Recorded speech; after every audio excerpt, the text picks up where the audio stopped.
Good afternoon guys, nandito tayo sa paint shop. So nakita nyo naman, ang dami pa rin natin units dito. So tinatapos na natin ang ating mga for releasing na units. Ilan ba to? 5 ata yung nandito.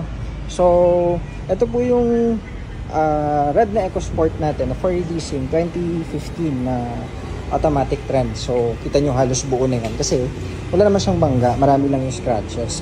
So hopefully mga Friday ang releasing natin dito, buffing and yung final paint. Syempre hindi tayo papayag ng substandard lang, kaya kung ano yung kailangan ginagawa natin.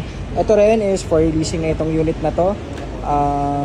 Ayan, nakita nyo may mga marks na, kita nyo yun, may gas-gas. So yan, yun yung mga gagawin dito sa unit. So for releasing na rin to guys. And ito patapos na rin.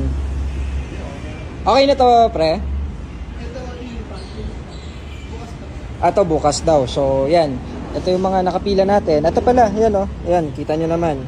Hindi naman bangga yan guys, pero may mga, kapag nagpa-park sa labas, may mga ganyan, tinatamaan. So, pinapa-retouch natin yan. Yan, nakamark na siya.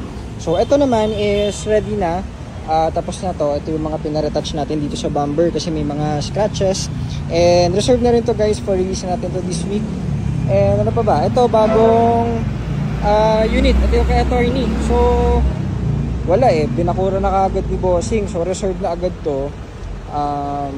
Ito yung binayback natin, so 1 year na gamit ni attorney, kaso dala ng anak niya yung Prado nila from Mindanao, so wala na silang parking, isa lang daw yung parking nila. So yun na yung magiging service nila. Ayaw man i-let go ni attorney, pero isa lang yung parking nila, so binayback na lang natin. Walang issue to guys. Ito lang, nagasgasan ni attorney or baka sa parking din siguro. So yan, paparetouch lang natin yan ngayon. And may mga konti lang sa likod.